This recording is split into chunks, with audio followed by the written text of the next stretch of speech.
sports, all plays. All sports, all plays. All sports, all plays.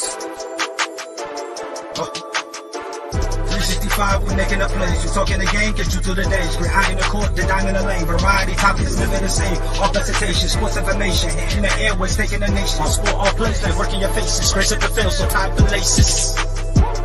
All sports, all plays.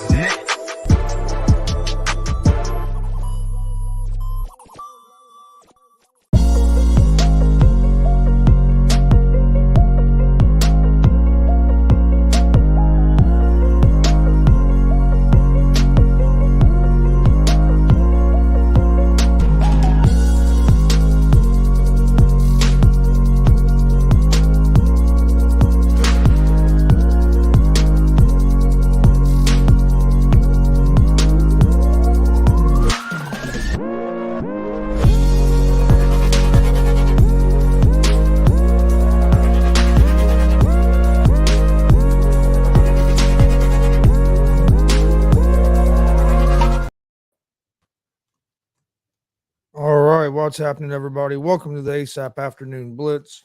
I'm Chris Gonzalez, joined by Mike Hughes. How's it going, Mike?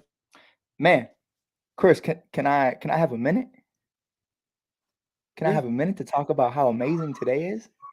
I woke up, basement's not flooded. You love to see it. Horrible rainstorm, not flooded. I mean, it's exactly what you want.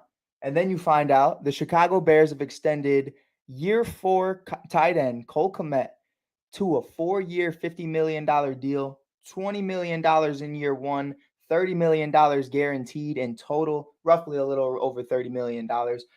It's a great deal. It's a great deal. So that's Ryan Poles' first extension as a GM and as the Bears GM. So I'm loving it. I'm here for it. We were at the Sky game last night, got some interviews with Kalia Copper and Elizabeth Williams. You can check those out on the ASAP Network page right now on Facebook. And yeah, Chris, how we feeling today, bro? How's training camp looking in Indiana right now? Chris, you're muted. My bad. I'm muting myself. I'm muting myself because the damn dog was barking. So I heard the dogs. So I tried to mute them so they wouldn't freaking barking, and then forgot. I haven't watched or followed a whole lot of the training camp yet, other than Colts did get Richardson signed to a deal fully guaranteed for, I think it was for like $34 million for 4 years or something like that. But starting to see a lot of NFL players get contracts here. Everything kind of picked up all of a sudden. NFL's been off for the last month after the OTAs. Yep. Now you got all the training camps starting up. Now you're starting to see all these deals get done. Justin Herbert signed a massive deal with the Chargers yesterday, making him the highest paid player in the NFL, which won't last long because now Joe Burrow will be right behind him and will trump that. But, and to be honest with you, Gonzo, to leave it out of a quarterback room, I really don't know what the market for Justin Jefferson is going to be. Like, I think there's a legitimate chance you see a 10-year deal with a guy like Justin Jefferson. Maybe throw him the book. I mean, throw him whatever you got. So, we're looking at guys like Burrow. We're looking at guys like Fields. We're looking at other individuals who are obviously going to be free agents sometime soon. But let's not forget Jamar Chase and Justin Jefferson are right next to him, and guys who I believe are going to set the market at not only the wide receiver position, but just the market as a whole as an athlete in the NFL. Do you think that you could see, like with the Bengals, could they try to take care of maybe Chase in another contract this year and then do Burrow, try to get Burrow done maybe next year, just because you still got a couple years before you have to get a deal done with Burrow?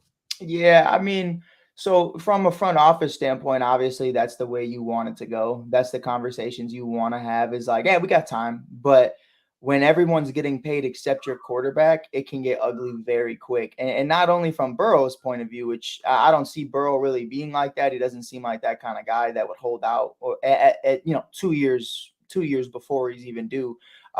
He seems like he's just focused on winning now. He doesn't really have that mentality of focusing on anything else other than that, until that time is obviously coming into fruition. But looking at that and saying everyone else is getting paid. Let's say T. Higgins gets paid. Let's say Jamar Chase gets paid. Let's say even Joe Mixon is getting paid. All these guys are getting paid on the defense, on the offensive line. Everybody but Joe Burrow is getting paid. It's definitely going to be noticed, and it's going to question a lot of things. And you know how media goes. I mean, us as media will run with that story. Oh, they don't believe in Joe Burrow. Oh, they're willing to part ways with Joe Burrow. Oh, they don't think he's the future. Even though that's the furthest thing from the case, that'll be what the conversations start to spread as time continues. So I think the first guy you got to lock up is Joe Burrow. Even Justin Herbert, same year drafted as a guy like Joe Burrow, but they still got the deal done super early because they want to make sure that he's locked in. So I think he'll be the first one off the board. I agree with you. And if you wait, could be worse.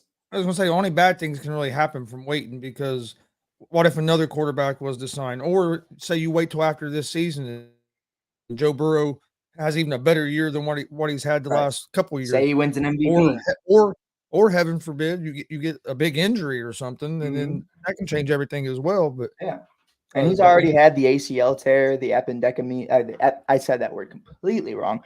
Appendectomy, but which is terrifying, by the way. But it's definitely something that I think, when you're looking at the market for what it is, I think this is a good place as of right now to kind of set that. Because, I mean, Gonzo, we talked about it. You and I talked about it on a show, 2 years ago, damn near. That Patrick Mahomes' deal was insane. And we thought it was like not an awful deal because we know who Pat is, but it's crippling to a franchise. Now that deal, you start looking at how much Justin Herbert and company are getting paid. You're like, I'm getting Patrick Mahomes for that much money versus Justin Herbert, how many playoff wins does Justin Herbert have? You know what I mean? Like, how many MVPs does Justin Herbert have? He doesn't. So it's like, you're really starting to see. Has he won a playoff game yet? I don't think so. I don't. Last year they had that big lead. Last year they had that big lead in that playoff game against Jacksonville and blew it. So I don't think he's won a playoff game. Trevor Lawrence threw 3 interceptions. Everybody in the ASAP chat was calling from my head, and I said, "Watch this, Hail Mary!" And here comes Trevor Lawrence. Here comes Timothy Himerson.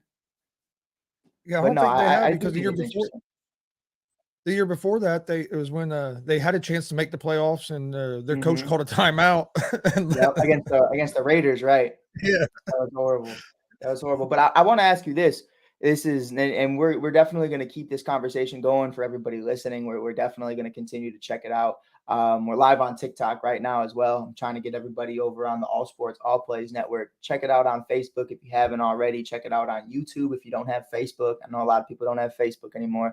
You can check us out on the All Sports All Plays Network. Chris and I are live right now. But with that being said, I want to talk some shit about the Minnesota Vikings, who have continuously failed to keep wide receivers in their organization. Randy Moss moved on to go to New England. Obviously, Stephon Diggs moved on because he felt like they didn't believe in him. Adam Thielen moves on. A bunch of guys move on. Adam Thielen moved on for very different reasons. But nonetheless, they have a hard time re-signing franchise wide receivers. Do you see Justin Jefferson being that outlier, being that guy who ends up actually staying with the organization, or do you think he actually leaves, or they trade him at some point just to get something for him? I think they'll sign him to a big deal here either this year or next year, and I think he'll be with them for a while. But if Jefferson does leave, it's going to be later in his career, kind of like Thielen. Thielen, it's been later in his career, and they decide to move on from him, which I agree with. I understand why they're moving on from him, because they're going to try to pay Jefferson probably top wide receiver. Probably the top paid wide receiver in the NFL. I mean, right now, I would say he's probably the best receiver in the NFL, so it wouldn't surprise me if he does get that. But their biggest, to me, with them is Kirk Cousins going to be your guy that you're going to keep paired with Jefferson. Right. You can pay your wide receiver all the money you want, but if you don't have the guy at the quarterback position that you think can get you to that next level, I mean, how effective is it going to be to pay Jefferson? Right. And I'm not saying I think Kirk Cousins is a pretty good quarterback. I'm not saying they should move on from Cousins, but also, Cousins puts up a lot of great numbers, but it hasn't equated to winning the big games. Yeah, here's how I break it down. I drive a 2002 or 2003. It doesn't make a difference. Hyundai Elantra. It has 39,000 miles on it. Nothing's wrong with it. You know what I mean? Like, it's a nice car. It's been damn near brand new. 39,000 Only miles. 39,000? Yeah, only 39,000. It's in great condition. It gets me to point A to point B. But Gonzo, at the end of the day, it's a 2003 Hyundai Elantra. You know what I mean? Like, Kirk Cousins, he's giving you 4,000 yards. The stats look pretty. The monitors look great. The engine looks great. Everything looks cool. But he's not going to take you 0 to 60 in less than 5 seconds. You know what I mean? Like, he's not getting you there. And that's just really the reality of the situation. We got a guy like Jamar Chase who has Joe Burrow. That man's driving a Lambo. And he's doing it. And they've already made it to a Super Bowl. So, like, I think about it a lot. Like, how good would Justin Jefferson be with Patrick Mahomes, with Joe Burrow, with Josh Allen, with Justin Herbert, Justin Fields, Jalen Hurts, somebody along I had to throw in Fields. But just one of those guys. And when you look at Kirk Cousins, solid quarterback, he's definitely going to be that guy who holds it down, be that guy who kind of has control over the locker room. But at the end of the day, Gonzo, what are you wasting this guy's talent for? There's so many quarterbacks who have become available throughout the last couple of years, which we've never really even seen before. Guys like Russell Wilson, guys like Tom Brady, guys like Aaron Rodgers, and you're still sticking with Kirk Cousins. And I think it's a shame. And it's definitely something that I think they're going to live or die by that. When you look back at Justin Jefferson's career, I mean, he's doing great right now, but is he always going to be this great? You know what I mean? Like, is it just going to continue getting better? How long can that longevity withstand? I think there's a lot of questions. So I'm excited about it. I did hear some rumors about Malik Willis potentially being cut at some point by the Tennessee Titans because they're rocking with Will Levis and Ryan Tannehill. If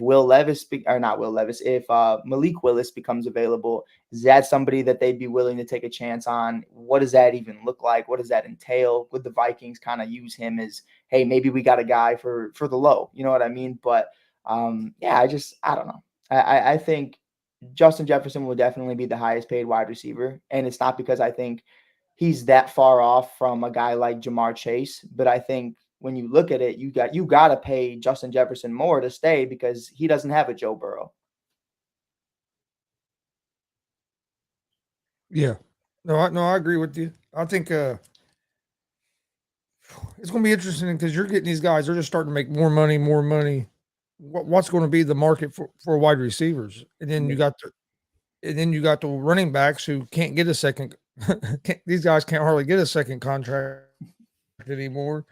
So, and of course they're all complaining about that, which I understand they're complaining, but there's nothing to me, nothing you can really do. They're really going to be able to do about it because the CBA don't end to 2028, something like so that.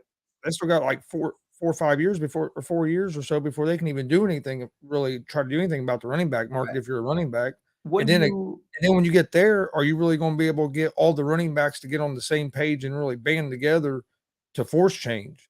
See, I think you can. Yeah, I think you can. But Gonzo, here's my question: why would the owners agree to that? Like, what is the change that you want? Do you want 2-year rookie deals instead of 4? That way that you become a free agent earlier and you can start to get paid. Like, that doesn't. As a GM, I'm not drafting you then. I'm not drafting you if I only get 2 years of you on a rookie deal. Like, that's just the reality. Like, as a owner, as a GM, you have to look at that and go, yeah, no, fuck that. Like, why are we, and I mean this respectfully, why are we changing the rules for these guys? Why are we, because they're not getting the same opportunities. Well, I mean, I don't know, bro. Pick a different position. Like, it's unfortunate that it's becoming this way, but it is what it is. Like, maybe. Well, I agree. I agree with you 100% because people say, oh, Barkley's getting screwed. I feel bad for Barkley. I don't feel bad for Saquon Barkley. He's getting paid almost $11 million to play football this season. It's just. I mean, you got people start acting like they're playing for free. No, he's not playing for free. Yes, or is that position maybe not valued as much as other positions? Okay, but hey, that's the position you chose to play. And the only thing you can really do is take out the. Only thing I think the owners might agree to is take out the 50-year option on like the first round pick for running backs, where it's just a 4-year deal. But the problem with that is you can still get franchise tag for 2 years. It can still stretch out to 6 years, and Right. you're in the same situation. And I do think that's what a big part of the CBA is going to be. CBA, is that right? I think that's going to be a big part of it is the franchise tag. I think it's got to go away. I think it's gross. I don't like it. Even in the WNBA, we do something called courting, which basically means that you can only discuss a contract with one team. You're not franchise tagged necessarily, but you can only discuss with one team for that season. Kalia Copper had that instance after they won a championship in 2021. And she re-signed with the Chicago Sky for a 2-year deal. So with that, though, it's frustrating because it's like you knew Ka was coming back, but you also want to give her, the freedom to go wherever she wants as she deserves. You just won a championship here. You should be able to go wherever you want. You won finals MVP. What else do you want from me? You know what I mean? And it's like, it's one of those things that with the franchise tag where it's so different because it's not even negotiating a deal. Like, it's just, hey, no, you're not leaving and we're not negotiating. You're just staying here. Like that to me is it's cornball shit. It's awful. It's like, and I mean this in a real way. Never mind. But it's damn near forcing you to stay in an organization for as long as they want you to, and there's nothing you can say to or do about it. Like, it's forced, and it's honestly, it's shitty, man. It really is. And it's in benefit of the owners. It's in benefit of the team because obviously then they don't just lose out on you, but that's the game. And to the point of the running backs, look at the kicking position. Kickers are very important to this game. Their market is not anywhere near any other position in this league. So I think that's something that you have to look at as an organization and say, or as a team, not as an organization, and just as the running back unit and say, listen, man, I get it. Like, we're not the Emmitt Smiths, the Barry Bonds, the Barry Sanders, not Barry Bonds, the Barry Sanders, the Walter Paytons of the world anymore, where we're getting paid top dollar and we're the face of the franchise, but we're still getting paid. We're getting paid more than the kickers, more than the special teams, more than the punters. Like, at the end of the day, you're decreasing, and I get that, but I've never heard a kicker bitch about how much he makes ever in my life. And you're decreasing because of a couple reasons. One reason, the game has changed where it's more of a passing league, so teams aren't relying just on the run as much as they used to. Yep.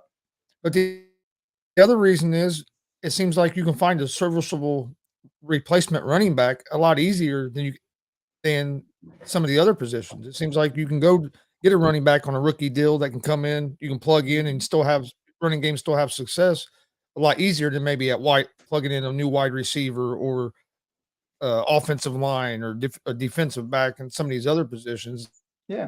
It seems like the supply and demand at running back is a lot higher than the supply is a lot higher than in a lot of the other positions. I think that really hurts running back as well. Yeah, most definitely. I mean, look at it for what it is. And I think this is a perfect example. I hate always talking about the Bears, but I love always talking about the Bears. But if I look at that, if I take out DJ Moore and my wide receiver one goes from DJ Moore, a guy who has over 1,100 yards and 10 touchdowns a year, to Chase Claypool, Darnell Mooney, like it's a far drop between those guys. When you look at Justin Fields, say Justin Fields goes down. Okay, now we got PJ Walker. Okay, now we got Andy Dalton. Now we got Nick Foles. And it's like, it's a far drop. Now in my running back group, now obviously there's different levels of running backs, but Khalil Herbert, Dante Foreman, and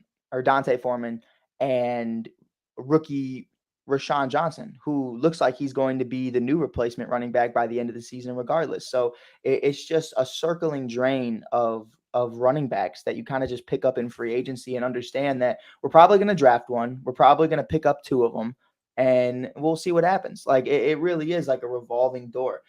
So it's really unfortunate. It's something that, even myself, like in high school and all in Pee-wee, in middle school, even now when we play pickup ball, I'm always playing running back. Like it's my favorite position. I love playing safety too, but I love playing RB1.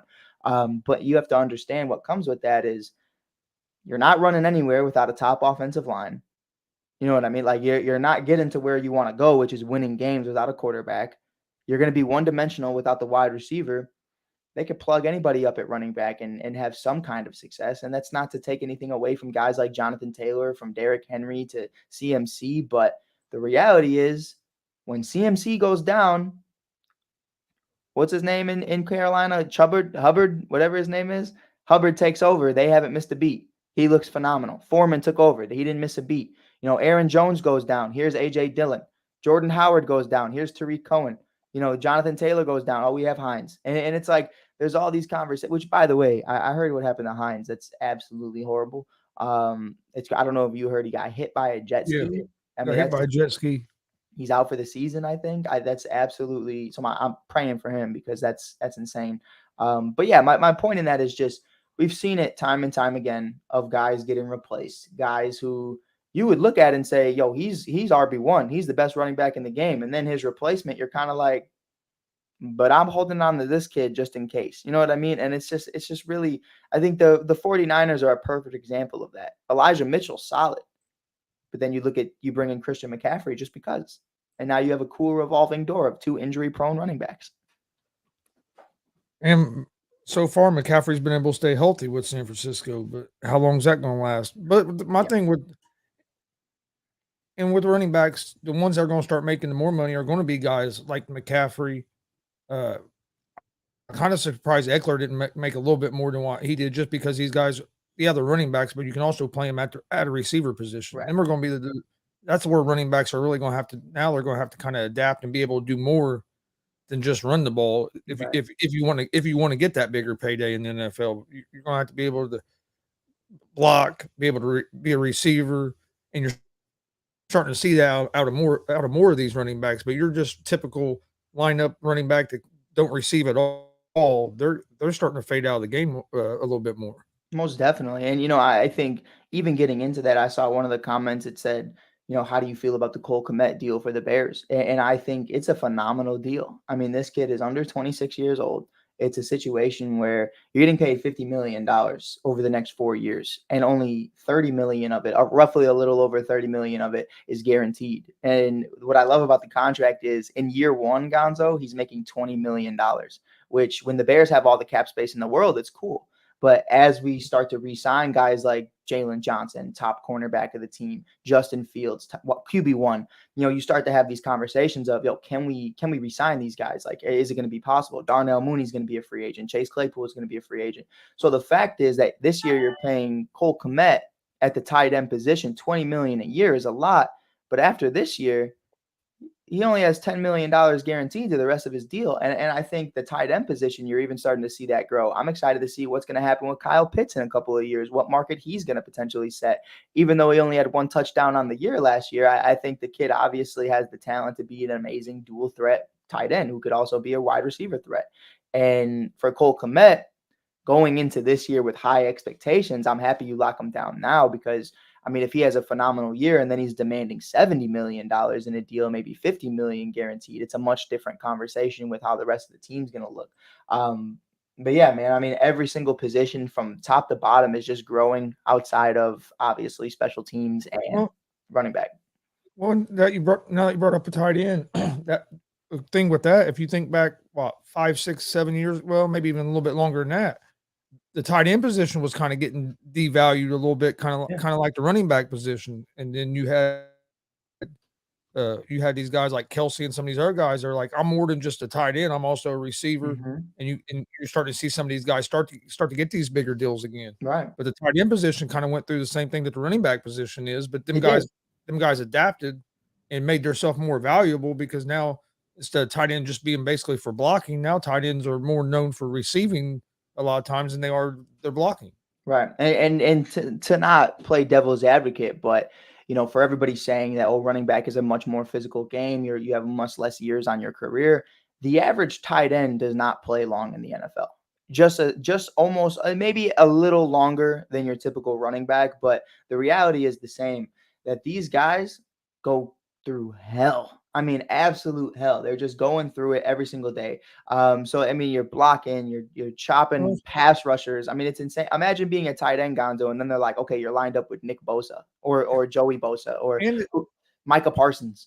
And at tight end, if the running back's running the ball, what's the tight end doing? Blocking. He's blocking. He's the lead blocker now most time because there is no fullback. You would hope that he's blocking. Well, he's supposed to be blocking. He's Let's put supposed to be that. blocking. I've seen plenty of guys that, like Jimmy Graham was one of those guys that, towards the end of his career, he's blocking, but it's like he's really not doing nothing. But to your point, man, I mean, I didn't see a strike or a free the fullbacks when the fullback position just completely disappeared. I think the Bears are one of the only teams in the league left with an actual fullback and Patrick Scales. So, I mean, it's super unfortunate to see that happen, but I mean, the times are changing, and it's just something right now that, I see somebody in the comments says this makes me think that Mooney might get an AAV of over $14 to $15 million a year, that the wide receiver position is just going to continue to climb as we see guys, to your point, like Justin Jefferson and Chase Claypool. Whoa, Jamar Chase. I don't know why Chase Claypool came to name. Jamar Chase and Justin Jefferson. That was crazy. That was devil's work right there. But yeah, as those guys continue to grow and those guys continue to just change the narrative. I mean, we have Marvin Harrison Jr. coming into the league at some point next year. He's going to be a huge threat if he could stay healthy. Like, there's a lot of guys I think can make noise and change. He's coming to the Colts. Oh yeah, you think so? He's coming to the Bears with the Panthers, #1 pick. Oh, I'd love to have him with the Colts. Man, he's Pittman, Richardson, Taylor. It'd be a nice little squad. They have a solid tight end too, don't they? Yeah. Well, we think he's going to be solid. That Jelani Woods, he was a rookie last year and had real high expectations and got hurt early in this. I think actually in the preseason. Most definitely. So he should be back. They're saying he's healthy. The one thing that worries me about the Colts right now is Shaq Leonard. Yep. They still don't know. I mean, 100% if he's going to be himself again this year. He's having them nerve issues, which I know about because that's what I've been dealing with some nerve and muscle issues. He's where he can't feel. I guess still sometimes can't feel his leg and stuff. So yeah, it's unfortunate. They're still they're still kind of worried about him from the last I heard. So that's a big deal for the Colts because I mean he was our best defensive player going into last year. No, most definitely, man. And I think, to me, Gonzo, I think, nerve damage is such a tricky thing. Like, I don't have nerve damage, but I have instances. They're kind of like stingers. You know how my shoulder's always messed up because I just ran it through the ground my whole life. But, you get these stingers and you lose feeling in your arm for a little while. I'll be driving sometimes and I can't feel the steering wheel with my left hand. And I'm kind of like, oh, okay, like, let's just get home. Like, let's just do this. But yeah. To play at that level and to put your brain and your body at risk and not be fully present and your legs, like if you can't trust in your body to protect you, it's going to be an issue, especially the defensive position where a running back's just running crown first into your face. But it's going to be interesting, man. I pray for that guy too, man. It's a weird feeling when you can't feel like if your hand's numb and you can't feel anything, or like hell, like you said, you're driving your arm. My leg, like I can be driving, my leg will go numb and I can't feel my damn foot no more. So I can't feel the fucking pedals. It's like, we need to get home. we need to stop. I don't need to be driving, go to hit the brake pedal and about throw yourself through the damn windshield because you can't feel it and you just end up stomping on it instead of just hitting it. Or the gas pedal. So it's like, yeah, that's one reason I don't drive very far anymore, just because of that. Because my legs will go numb on me, and I can't really don't have that feeling. So I couldn't imagine trying to play like a football game and not being able to feel your leg. You go to post or something, and yeah, it'd be a scary situation. Yeah, for sure. But what do you think about Justin Fields? Is he gonna have a breakout season this year for the Bears? Do you think that they found that they have found their guy at the quarterback position? Listen, man, this is the first guy. Justin Fields is one of those guys that you look at and you watch the way he moves, you watch the way he operates, and I think that's definitely something that you could look at and say that's QB1. Like, that's the mentality that I need. I remember not too long ago, Mitchell Trubisky needed the TVs in Hallis Hall turned off because he was tired of hearing how horrible he is and he couldn't do it and it was bad for his mental health. Like, Justin Fields loves that shit. Justin Fields is one of those guys that he doesn't listen to it, but he feeds into it. He definitely understands that there's a lot of pressure on him right now. And one thing I love about Justin Fields is I've watched him since I was like 15 years old. I always say that. I always speak on him, and I are the same age. So him and Trevor Lawrence were my guys. Like those were the guys you watch on Max Prep Sports. Those were the guys you watch on QB1 Beyond the Lights on Netflix. You watch all their videos and all their tapes on House of Highlights and all these other pages. And it's so much fun watching them grow, seeing him go obviously to Georgia and Trevor go to Clemson and obviously very different careers because Trevor wins a national championship and obviously Justin Fields moves over to Ohio State, has a great career in Ohio State. But Justin Fields has been phenomenal. I mean, Justin Fields has been on a wave right now that I think a lot of people aren't used to as Bears fans. I mean, he just cracked 86 overall, Gonzo, 86 overall in the NFL's top 100. When's the last time you saw a Chicago Bears quarterback, nonetheless in the top 100 players of the whole league, but just in a top category of anything other than interceptions? Like, that's definitely something for me that I could look at and say, I believe in the process. I trust the process. I think it's going to be exciting. I think it's going to be a great year. Obviously, you just locked up Cole Kmet. You have Chase Claypool. You have Darnell Mooney. You just brought in a guy like DJ Moore, Rashawn Johnson, Foreman, Herbert in the backfield. Offensive line looks pretty good. Offensive line looks pretty good from what we've seen so far. You finally have a big five. I mean, that's really what I've been looking for is 5 young guys on this Bears offensive line that I could say are going to be here for the long term. Nate Davis being one of them, bringing him in from Tennessee. He had a phenomenal year last year. You obviously have Larry Borum, Tevin Jenkins, obviously Darnell Wright, GBO from Tennessee that you drafted this year in top 10, I believe at 10 or 11. But then you obviously have Cody Whitehair, who's your veteran, who's been here for a while. So you have a bunch of guys that I think you could look at and say, they're going to be here for a long time. You have a young team. You have a team full of dogs. I mean, there's not more than 5 players on this team that are over the age of 30. And I think that's a beautiful thing. And I think that's something that right now for Justin Fields benefits him. And he just talked about the other day, he might want to throw 4,000. He thinks he can throw 4,000 yards this season.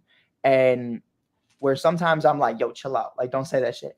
I love it this season because even if he doesn't do it, it's the challenge. It's speaking things into existence. It's saying, I can do this, and I think I'm going to be the best version of myself because of this. I think it's going to be interesting. I think it's going to be a lot of fun.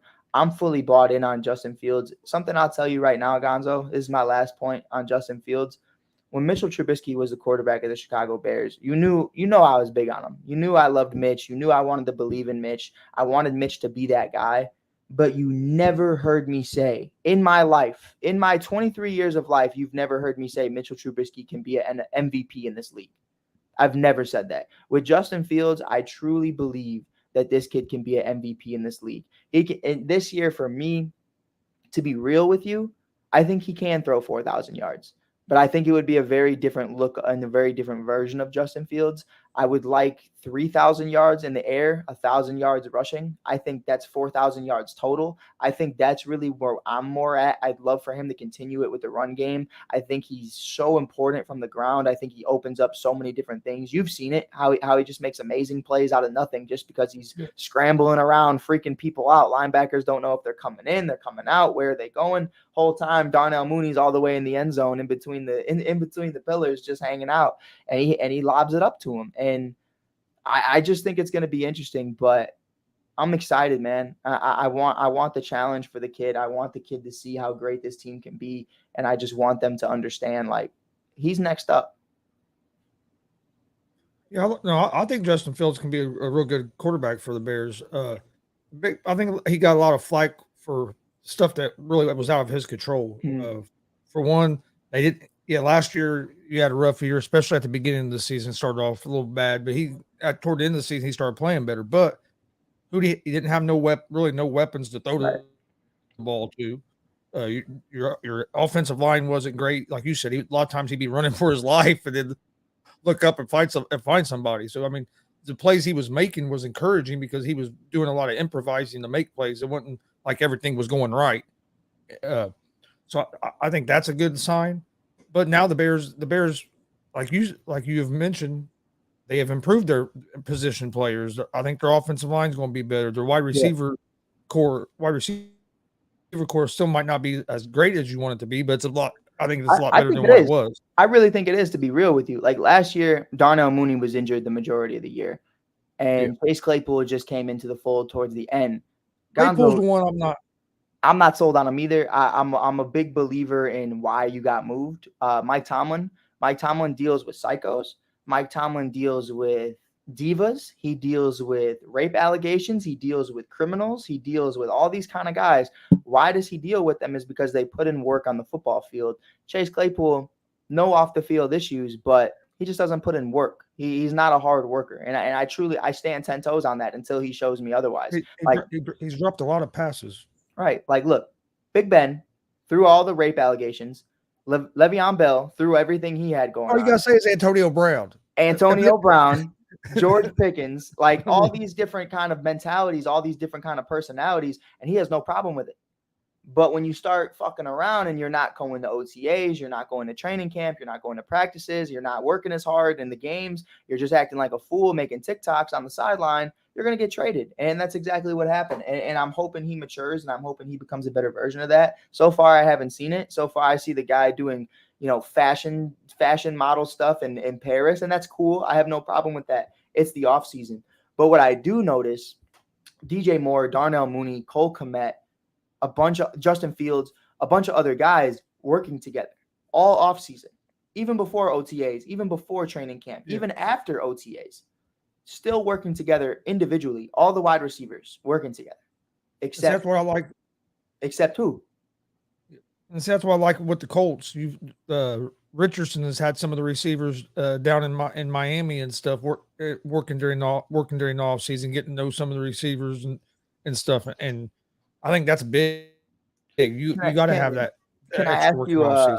You're in a very different situation, so can I ask you a little question?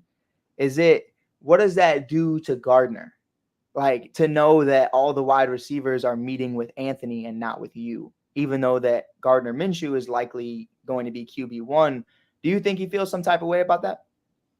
Well, the only thing is, I don't think Minshew's going to be QB1. I think Colts are going to start Richardson week 1. Well, they just announced today that Bryce Young's going to be starting for Carolina, and I was going to ask you about that too. But yeah, from what I'm hearing around here in Indy, it looks like they're planning on starting Richardson that week 1. I think the only way he doesn't start is if he's like way behind where they thought he would be. Right. But if he's shown, and with the Colts, if you look at their history, when they have drafted quarterbacks high, the guys that you think going to be your next franchise quarterback, they usually start him that first year. I mean, Peyton Manning, when they drafted him, they started him his first season. Yeah, they went 3-13. Peyton led the league in interceptions. Next season, they were 13-3 in the playoffs. Right. Then Andrew Luck, they brought him in, and they started him. Of course, when you brought Andrew Luck in, you didn't have a guy like Minshew in your system that you had the option of starting. So that is one thing that is different with Richardson is, you just brought him in, but he don't have a whole lot of experience. He don't have the experience of like a Andrew Luck or a Peyton Manning did with all the college games, and they come from a football family with their dads being players and everything. He don't have that. Right. And another thing the Colts have that they didn't have when they brought them guys in, you got a guy, I'm not saying he's a great starting quarterback, but he's proven that he can be a solid starting quarterback. He is a great starting quarterback. You're crazy. Gardner Minshew mania. Oh, dude, I'm a big Minshew fan, but I don't think he's going to get. I don't think he's going to get a chance to start with the Colts. I think they're going to start Richardson. Listen, I think, and that's something that we've talked about for a long time, man. Like I'm not a believer. I'm a big believer in benching a quarterback his rookie year if you're from the 2nd to 7th round or undrafted. Like I get it. Dude, you went top 10, you went top 5. You're playing, bro. Like you're playing. Like we took you at this spot. We talked about it the other day. Why is there a franchise tag? Well, to an owner's argument, I got a franchise tag him because I have only seen 3 or 4 years, because in his rookie year, we didn't play him. So like, look at the Justin Fields situation. I think it's a great comp. You look at Justin Fields in his rookie year, he didn't OTAs, training camp, preseason, wasn't allowed to play with the first stringers, Wasn't allowed to play with Darnell Mooney, Allen Robinson, Cole Kmet, Jimmy Graham. None of those guys. Wasn't allowed. Not happening. Matt Nagy said, Nick Foles and Andy Dalton are our guys. All right, fuck it. So then 2 games into the season, both of those guys go down and Justin Fields scrambling to figure out what's happening. He has no time to work with these guys. So it's obviously a horrible season for Justin because he didn't have any time playing with the team. And now you can't really look at year 1 for Justin Fields as anything serious because it's like, I don't know how to anticipate that. Now for Anthony Richardson, you had an entire offseason. You had the entire training camp, the entire preseason, understanding that you're QB1, same as Jordan Love. We talked about Jordan Love. Why hasn't Jordan Love looked good in the NFL? I think it's because he's just not that guy. But I think another part of that, to that conversation, to defend him, which I rarely do, so someone screenshot it because I promise you I'm not going to defend him often. But when you're not training as QB1, it's hard to be QB1 in the middle of a season. When you're just standing there holding a clipboard or holding extra footballs for Aaron Rodgers on the sideline the entire year, and then they ask you to go play against the San Francisco 49ers defense, without Devontae Adams, mind you, it's very difficult. It's very difficult. So I think it's best for him to build that chemistry now and to really do what they're doing. And I think it's going to be a lot of fun. I think I agree with you because, like, if you're just standing over there, you're not learning. And when Richardson, I understand he don't have a whole lot of experience because he didn't like he played a whole lot in college. So I understand that you don't want to run him, but to me, if a guy's good enough that you take a top 4, he should have that confidence where why he's in there learning is not going to ruin his confidence and kind of ruin his trajectory. So I think I've always been a fan of starting it, but like I said, I'm a big Colts fan, and usually that's been the philosophy they have had is we're going to start if we take a quarterback in the top 5, we're going to start him for first year. So I think that's going to happen. Was you surprised that they're going to start? The Panthers are going to start Bryce Young? Yes, but no. I think they did their due diligence in the offseason, bringing in guys like Miles Sanders, obviously DJ Chark, obviously Adam Thielen, bringing in a couple guys just to really buff up that offensive line, which, by the way, that offensive line took a huge leap from 31st overall in 2021 to almost cracking the top 10 on Pro Football Focus and in the NFL just a season ago. So I'm curious to see what that offensive line looks like.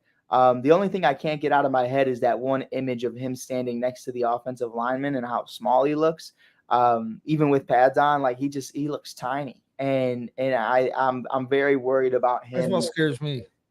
Yeah, I'm very worried about him from that perspective. So I think, though, with that being said, I think that's why you bring in a guy like Miles Sanders. You want another body out there to kind of just carry that load, carry the ball. Miles Sanders statistically might have an amazing year in fantasy football. I think that's for the first time in a long time. The Eagles are just a revolving door of Miles Sanders and BJ Scott and then Jordan Howard for the billionth time. They'll bring him back, and then Jalen Hurts on top of it. So then they do sweep options all the time. But it's definitely something that I think with Bryce, you're in a situation where it's not awful. I said earlier that it's trash to my buddies in my group chat, but that's mainly just because I just want the number 1 overall pick for the Bears, and we have the Panthers pick, so I'm praying on their downfall.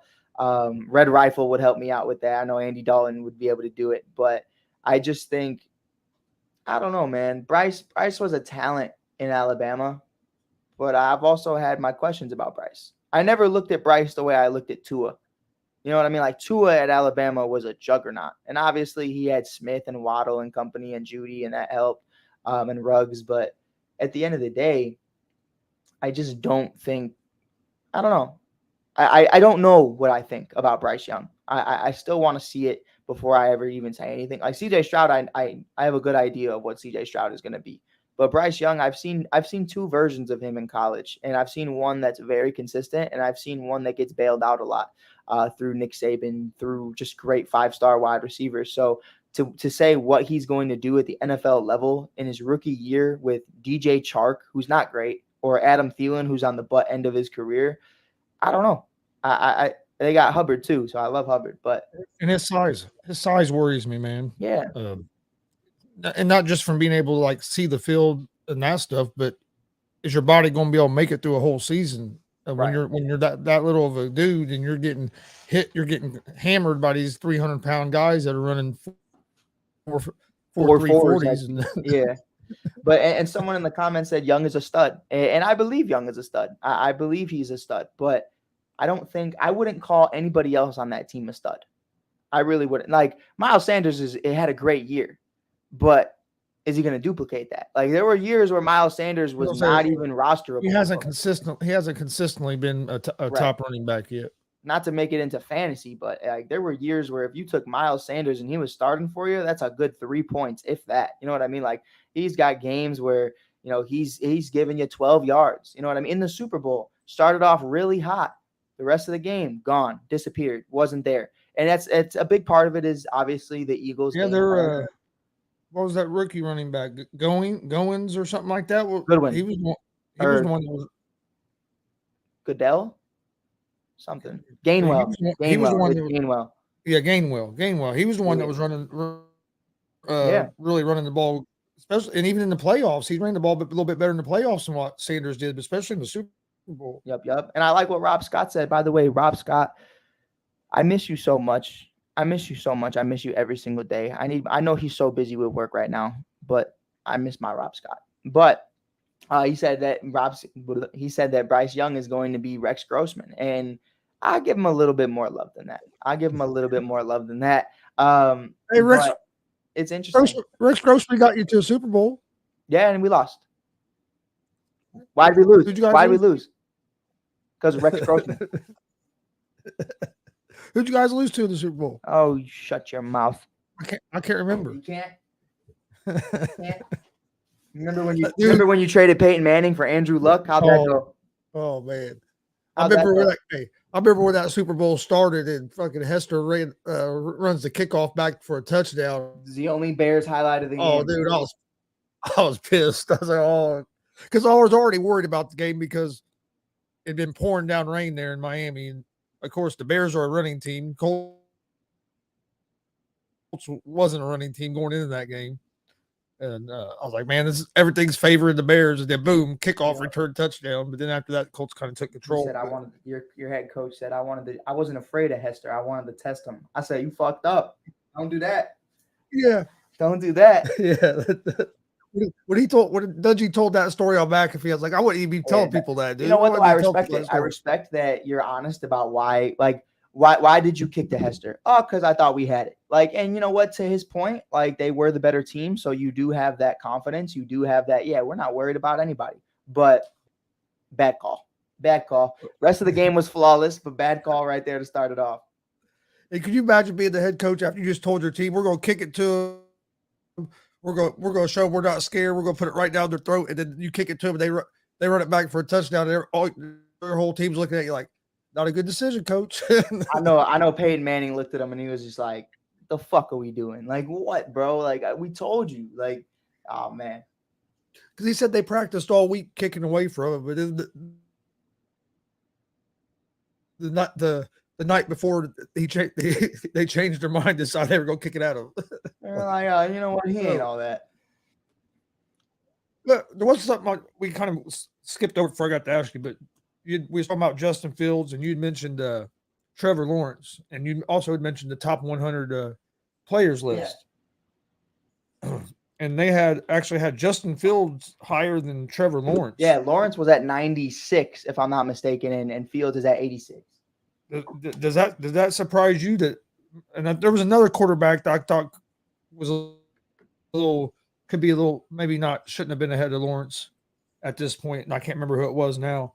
But it kind of surprised me, and like I said, I think Fields is going to be a good quarterback. Yeah. But with what we've seen from Lawrence so far, I know Lawrence's first year with Urban Meyer and all that stuff, that was trash. Right. But what we saw last year with Lawrence, with Peterson, and making the playoffs, like you said, starting off terrible in the playoffs with the interceptions and making the comeback and everything, I kind of thought Lawrence might be a little higher rated on that list. Well, so check this out. This is my opinion, right? They're both in year 3. In year 1, Trevor Lawrence obviously had Urban Meyer, so I am not going to I'm not going to hoe him at all. I'm not going to critique him at all. Like Urban Myers was out here talking to women when he's married. He's kicking kickers. He's a horrible human being, horrible coach. Year one, it doesn't matter. Justin Fields, year one, he has to play. And it's under Matt Nagy and Ryan Pace, who are both getting fired as the GM and the head coach just a year later. So, both of them had horrible year ones from that standpoint. Doug Peterson brings in amazing talent as Travis Etienne finally gets healthy, as you bring in guys like Christian Kirk and so many others, Evan Ingram, who's a great tight end. You bring in these guys for him. The defense looks better. The offensive line looks better. Everything looked great in year two for Trevor Lawrence, so he succeeded. You bring in Calvin Ridley, who I think for year three for Trevor Lawrence is going to be one of the best duos in all of football. I think people are forgetting who Calvin Ridley is. I know who Riley Ridley is. He's his brother. He was on the Bears. He's awful. Calvin. But hey, we had hope. We had hope. But to make that a point to why I think he's rated higher, I understand they made the playoffs. I understand Trevor Lawrence had a great year. He also had a lot of weapons. Now, Justin Fields, I'm going to name you the wide receivers that Justin Fields had to throw to the majority of the year. Darnell Mooney gets injured. Chase Claypool wasn't even there yet. We're talking Pettis, Byron Pringle, Bayless Jones, and just a bunch of other nobodies. This is a situation where Justin Fields said, listen, the offensive line is shit. The defense is giving up 30 points a game. But the offense is giving you 30 points a game. For a stretch that the Chicago Bears were 0-8, I believe it was 0-7, they averaged 30 points as an offense because of Justin Fields.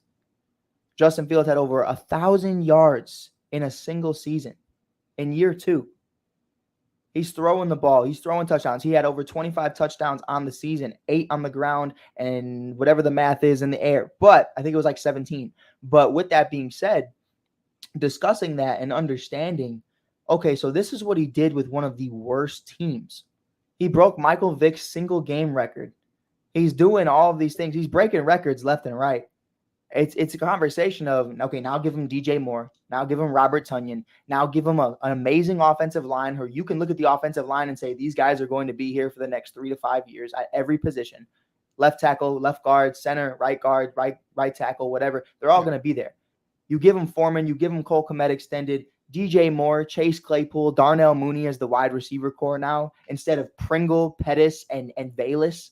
Like, we have some studs. Vamped up defense. Now take what Justin Fields already did on a horrible season where they win 3 games. He was the 2022 season. Justin Fields. There is nothing else I could show you. Maybe Jaquan Brisker on the defensive side of things. That's really about it. So to look at that and say, I see Trevor doing a lot with a lot, but I see Fields doing a lot with a little. So I would put him a little bit over Trevor Lawrence at this very moment. Now, do I think who do I think is the better player? I'm still personally on the side of Trevor Lawrence. It's not a shot at Justin Fields. I just think Trevor is one of one, and I think that's what it is. But I think Justin Fields is 1B. I really do. But, hey, if Justin Fields wins an MVP, I'm not mad about it. I'm not saying Justin Fields can't win an MVP. I'm just saying, even in the Peyton Manning era, you have a Tom Brady. You have an Aaron Rodgers. You have other guys that are going to share the throne with you. And there's guys like that in the league right now, if not more than ever, with Patrick Mahomes, Justin Herbert, Joe Burrow, Allen, Burrow. Like, there's already, let's throw even Tua's in the conversation if he can stay healthy. Like, you have other guys too, like Trevor and Justin, and let's see what happens with Anthony Richardson at some point. Like, there's more dynamic and elite quarterbacks than there ever were in the entire league. Like, if we look at it for what it is, Gonzo, even 10 years ago, you're talking Drew Brees, Aaron Rodgers, Big Ben, Tom Brady. How did I not say Tom Brady already? Peyton Manning and a couple other guys, maybe. Right now, look at Lamar Jackson. Where would you have Lamar Jackson in top 10 quarterbacks in the league? Where would you have him? Out of the top 10, I'd say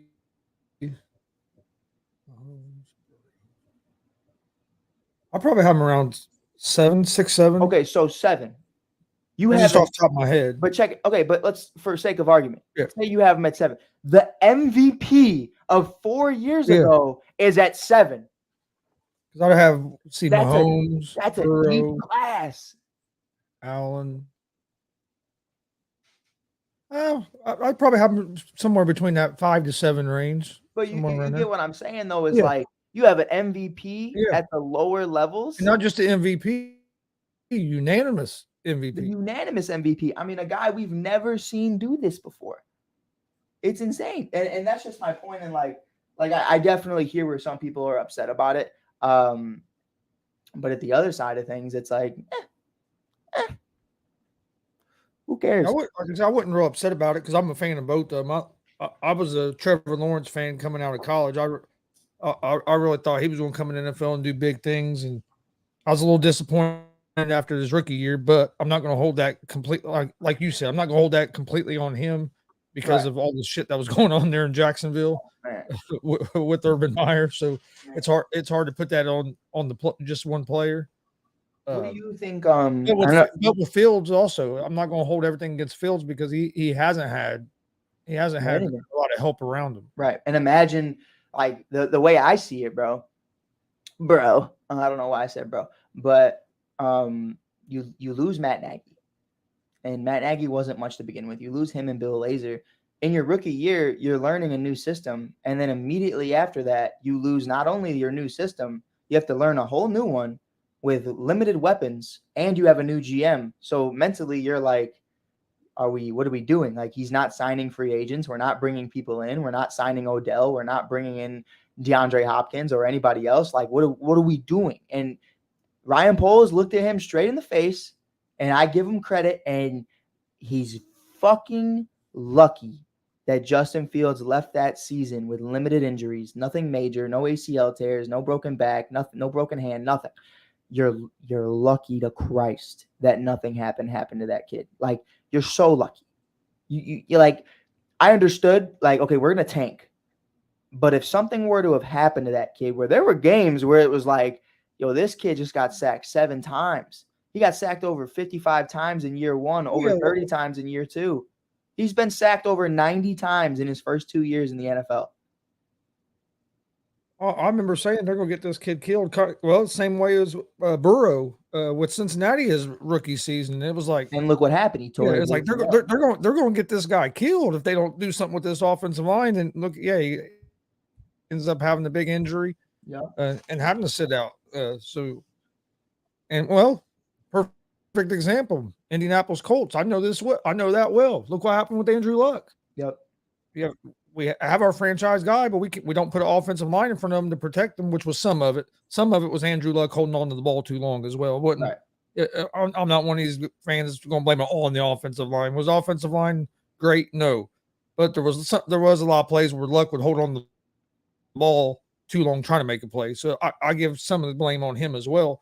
But you got to put players in place to protect your franchise guy, because now look where the Colts have been since then. Right. Trying to find another franchise quarterback. And what keeps happening to them? They keep taking old guys that are terrible. Getting banged up. To be real, Matt Ryan, you look at Nick Foles, all these other guys, they don't finish the year healthy. And it's because they're taking guys who are statues. And it's okay to take a statue. Don't get it twisted. Like, Big Ben was a statue. Rodgers is somewhat of a statue, like, at this point in his career. The reality is, as long as you give them time and you give them some weapons, a statue can be very terrifying. So, I mean, it's not the worst thing in the world. Like, it's definitely just going to come down to who you put around them. And if you don't have, and this is my big thing, if you don't have good offensive tackles in this league, you can get away with not having a great center. If you don't have an offensive tackle, dude, somebody's getting 8, because this is a league full of just rushers who just want to. I mean, they're 320 and they're faster, bigger, and stronger than ever. They're bigger, they're faster than your running backs, and they're stronger than your linebackers. Like, they're insane. They're hybrids. And that's another market that I think has continued to grow, is the pass rushing market. It's just continued to get better and better. These guys, I mean, look at Aiden Hutchinson out of Michigan. I mean, that kid is an absolute monster. Chase Young out of Ohio State. Like, these guys are huge. Will Anderson, I'm not as big on. I just think it's because he's from Alabama is why he got as much hype as he did. I mean, you had 10 sacks Cool. Like Hutch had like 17. You know what I mean? Like I was like, whoa, like there's levels to it. And now you have Nick Bosa holding out because of what you're talking about, that position, the pay starting to blow up. Well, he went from being like the top guy to low on the list. Yeah. Because all these new contracts are suppressing him, and now he wants. And I'll tell you what, you want to hear wants how I more would money. ruin the Chicago Bears future and draft picks in the span of 24 hours? I would say, hey, listen, Nick, come over here. We're going to give a first round. We got the Panthers first round pick. We're going to give you 2 first round picks for Nick Bosa. Come over here. He's going to come over here. We're going to extend him. Then I'm going to call Washington. I'm going to call former Super Bowl 85 champion of the Chicago Bears, Ron Rivera.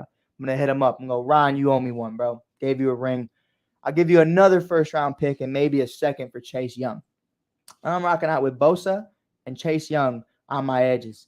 And the Bears are going to the Super Bowl. Now, what happens after that? I have no idea. But what happens if Justin Fields isn't the guy? Well, I guess I got fired. But I would try. I would try to extend both. I would try to keep both. I got the money to do both. What'd you think about the Cowboys signing Diggs to a $97 million extension? I know Tony loved it, and so I'm not going to speak too deep into it because I've heard a lot about this kid just being a better wide receiver than he is a corner. But Tony defends him a lot, and our guy Tony from the Huser Mind does an amazing job at the All Sports All Plays Network.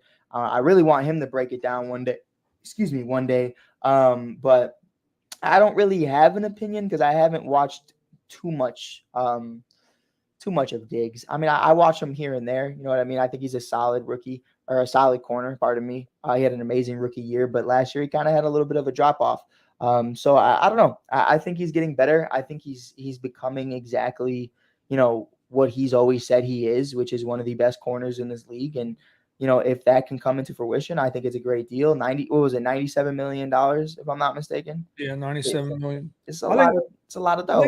I think they overpaid for him for a little bit, but at the corner position, you're going to have to overpay sometimes.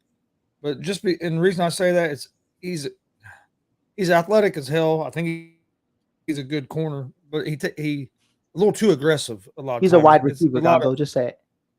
It's a lot of that's kind of. It's a lot of he hits a home. He's either going to hit a home run on being aggressive and trying to get that interception, or he's getting burned. There's not a whole lot of in between that. Right. And I think it's hard to pay a guy top corner money when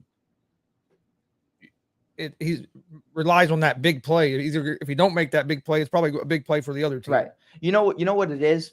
And to me, this is how I viewed it when I first saw him come into the game. And I realized his brother, Stephon Diggs, one of the best wide receivers in the game right now. And not the best, but one of. And I think that's something that he understands playing against Stephon all those years, like what the quarterback's probably going to throw. He anticipates where the ball is going to be. He reminds me a lot of a Dennis Rodman when it comes to rebounding. He knows exactly where to be and exactly where the ball is going to be and how it's going to be set, how the tone is going to be set.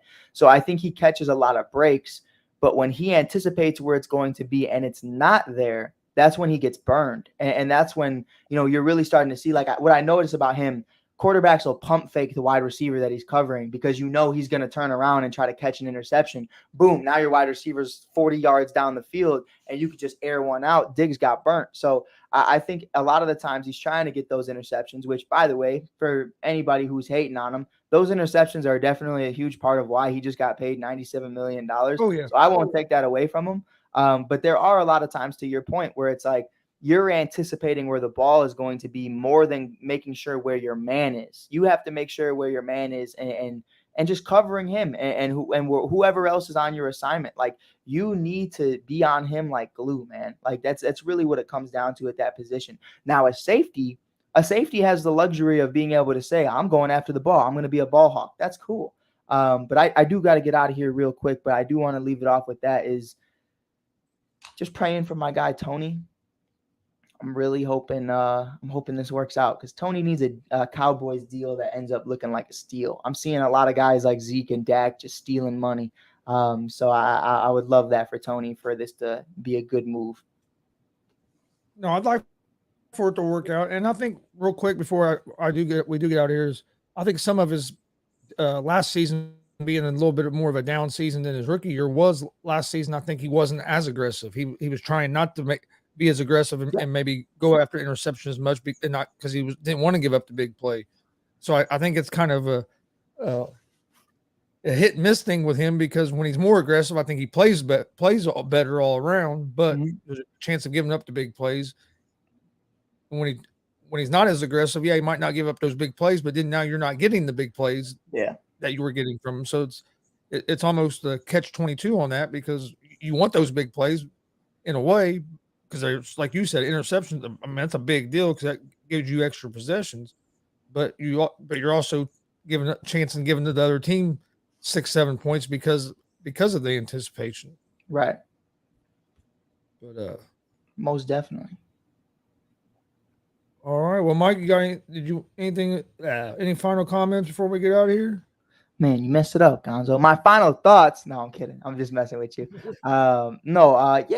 got Sky versus Seattle, Jewel Lloyd, Lincolnwood native, Chicagoland native, coming into Chicago on Friday. We're going to be there covering them for the All Sports, All Plays Network. It's going to be a lot of fun. We're going to have Kalia Copper, Courtney Williams, Rebecca Gardner, and company all there. It's going to be exciting. I hope you guys pop out. Wintrust Arena. I believe that's a night game. I'm going to actually check right now because I don't want to lie. Last time I lied and Damien called me a liar. So with that, though, I hope you guys pop out, man. If you haven't already, check out all our interviews on Skyline. You can see him at the Shy.Kid on Twitter. You can see him at the All Sports, All Plays Network on all pages. It's a 7 o'clock game, Central Time, Damien. You can check it out, 7 p.m. Central against the Seattle Storm.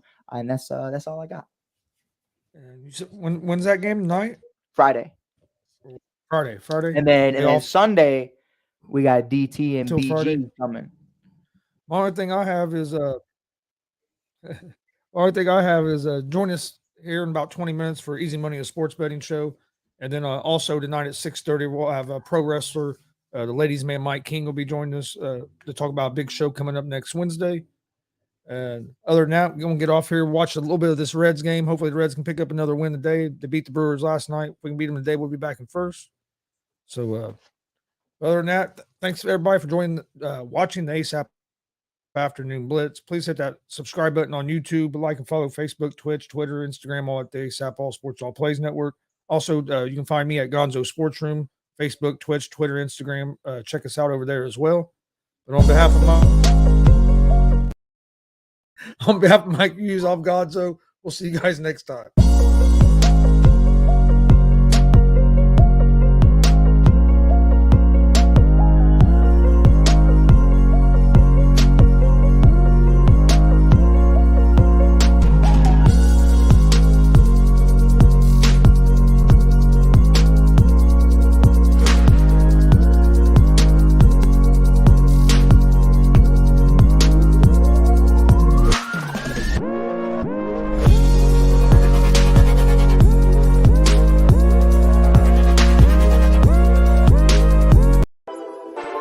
All sports, all plays. All sports, all plays.